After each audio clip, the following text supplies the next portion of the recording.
Hello everyone, welcome to Texture Math. आज के session में हम एक नया टॉपिक डिस्कस करेंगे जिसमें हम देखेंगे कि किस तरह से हम राउट पैरामीटर और क्वेरी पैरामीटर दोनों को एक साथ यूज़ कर सकते हैं किसी गेट एपीआई के लिए।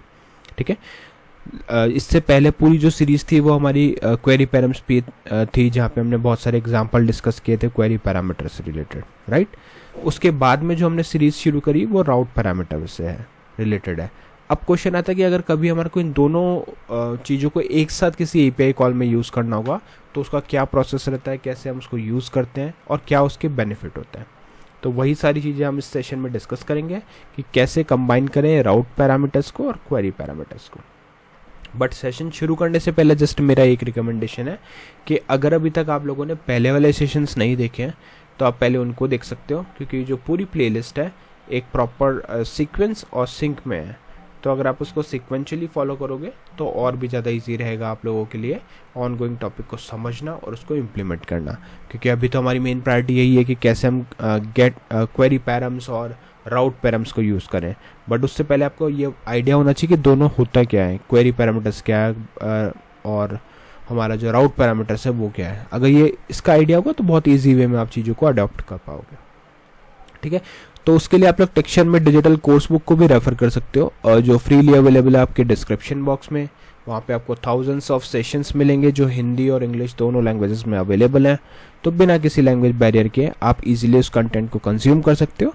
और अगर आपको वहाँ पे कोई भी क्वेरी या कोई भी कन्फ्यूजन रहता है तो डायरेक्टली मुझसे वो पूछ भी सकते हो कमेंट सेक्शन के थ्रू। ठीक है, ऑलराइट, तो अब स्टार्ट करते हैं और देखते हैं कि कैसे हम इस चीज़ को इम्प्लीमेंट करें और क्या क्या चेंजेस हमें करने होते हैं फाइल्स के अंदर। तो पहले आउटपुट देख लेते हैं। आउटपुट में हमने जैसे मेन दो हेडिंग लिखी है, angular course by texture math और combining route plus query params with get API. फिर दो हॉरिजॉन्टल रोज के बीच में हमने डेटा डिस्प्ले किया, जैसे यूज़र पोस्ट, और यहाँ पे उसका डिस्क्रिप्शन आ रहा है। ठीक है, तो ये हम यूज़ कर रहे हैं। और यहाँ पे जैसे मैं इसको चेंज कर देता हूँ पोस्ट पे, तो ये वाली एपीआई, इसको हम इस एपीआई को यूज़ कर रहे हैं और ये पब्लिक एपीआई है, आप लोग भी इसको इजीली यूज़ कर सकते हो। ठीक है, यहाँ तक क्लियर है। अब देखते हैं कि इसको इम्प्लीमेंट कैसे किया। तो इम्प्लीमेंटेशन के लिए सबसे पहले तो वही हमें करना पड़ता है कि app.config.ts फाइल को कॉन्फ़िगर करना होता है। ये इतना इंपॉर्टेंट स्टेप है कि इसलिए मैं हर सेशन में इसको रिपीट करता हूँ, क्योंकि अगर आपने ये चीज़ मिस की, प्रोवाइडर्स में प्रोवाइडर HTTP क्लाइंट ऐड नहीं किया और इंपोर्ट नहीं किया, तो वो चीज़ आप फिर एपीआई कॉल को अलाउ करना नहीं देगा। ठीक है, आपको अगर एपीआई कॉल करनी है अपनी एप्लीकेशन से तो आपको इसको यूज़ करना पड़ेगा। ठीक है, ये एक बार आपने डाल दिया तो इसका मतलब है कि अब आपने प्रोवाइड HTTP क्लाइंट को यहाँ पे रजिस्टर कर दिया है और अब जो भी पर्पस हो उस पर्पस के लिए आप अपना एपीआई कॉल परफॉर्म कर सकते हो। ठीक है, अब नेक्स्ट देखते हैं। नेक्स्ट है हमारे पास comp1।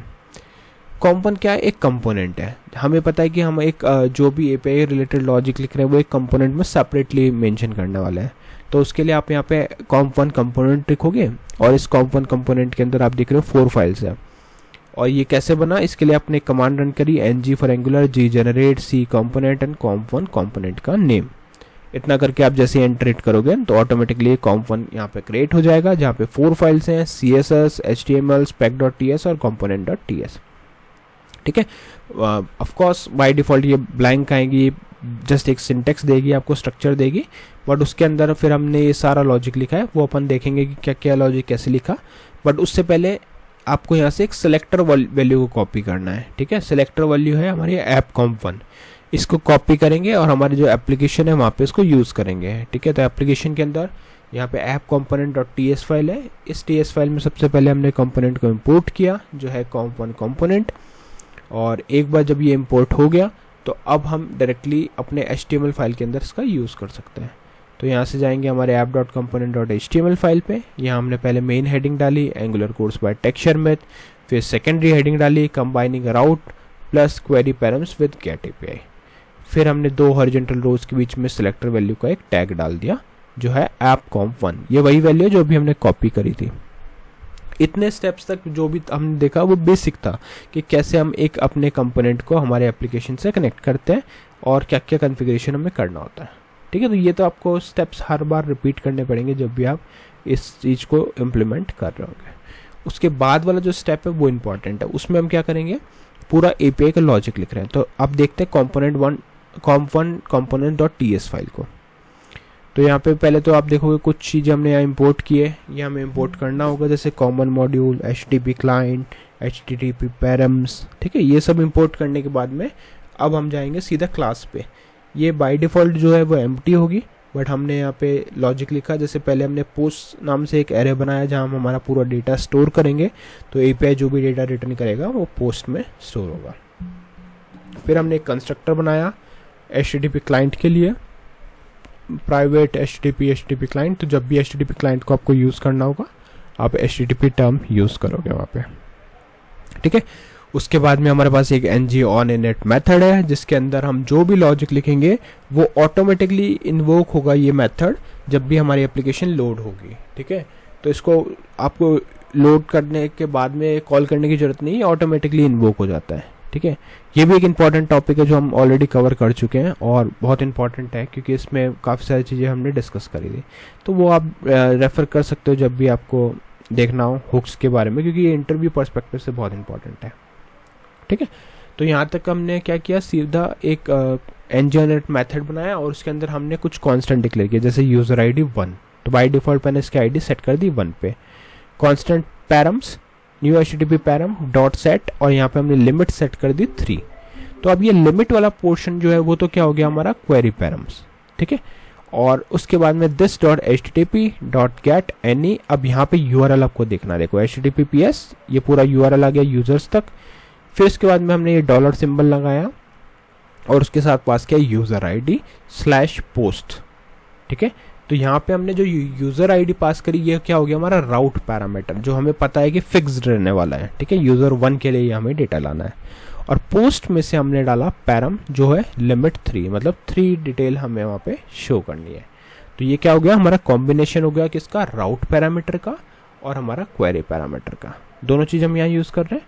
राउट पैरामीटर यूज़र ID के लिए जो फिक्स कर दिया, और क्वेरी पैरामीटर हमने यूज़ किया हमारे लिमिट के लिए कि क्या उसकी लिमिट रहेगी। फिर हमने इसको सब्सक्राइब किया और जो भी इसका रिस्पॉन्स आया उसको this.post में स्टोर किया, और स्टोर करने के बाद में सिंपली उसको डिस्प्ले करवाया। डिस्प्ले कैसे, यूज़र पोस्ट एक फॉर लूप चलाया पोस्ट ऑफ पोस्ट पे, और ट्रैक post.id को ट्रैक किया, और post.title को हमने 1 by 1 प्रिंट किया।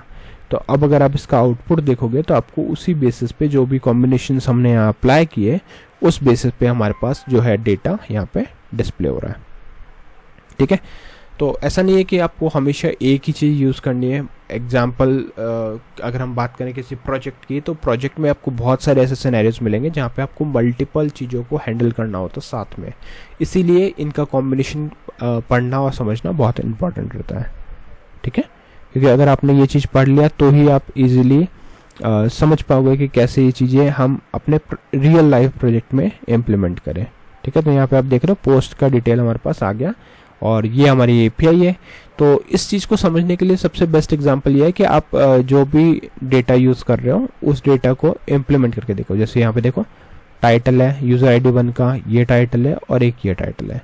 तो हमने लिमिट 3 रखी थी तो ये तीनों टाइटल आ गए। अगर हम लिमिट 4 करेंगे तो और जैसे जैसे इसको यूज़र ID मिलता रहेगा 1, उस बेसिस पे ये डेटा हमारे को ला के देगा, ठीक है। यहाँ से यूज़र ID 2 स्टार्ट हो जाती है। तो अब आप प्रैक्टिस कैसे करोगे, सिंपली आप इस URL को लो और आप ये देखो कि आपको कौन सा डेटा यहाँ से फेच करना है। फॉर एग्जांपल हमें 4th डेटा फेच करना है, तो उसके लिए आप क्या क्या URL में चेंज करोगे वो आप डिसाइड करो।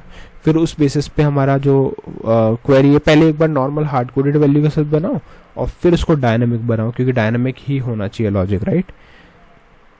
तो ईजी रहेगा अगर आप डायनामिक बनाओगे तो कोडिंग स्टैंडर्ड वाइज भी प्रॉपर रहता है, ठीक है।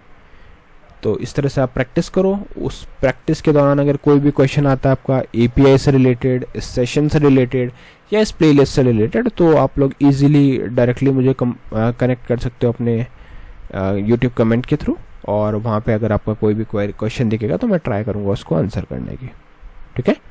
तो आई होप आज का ये पूरा सेशन आप लोगों को क्लियर हुआ होगा, और नेक्स्ट सेशन में हम इससे रिलेटेड और भी काफ़ी सारे टॉपिक डिस्कस करेंगे API और एंगुलर से रिलेटेड। तो मीनवाइल आप लोग प्रैक्टिस कर सकते हो इस चीज़ की, और जैसा मैंने बताया कि कोई भी इशू हो तो आप डायरेक्टली मुझसे डिस्कस भी कर सकते हो। तो आज के लिए इतना ही था। नेक्स्ट सेशन में हम बाकी टॉपिक डिस्कस करेंगे। So thank you for watching Texture met.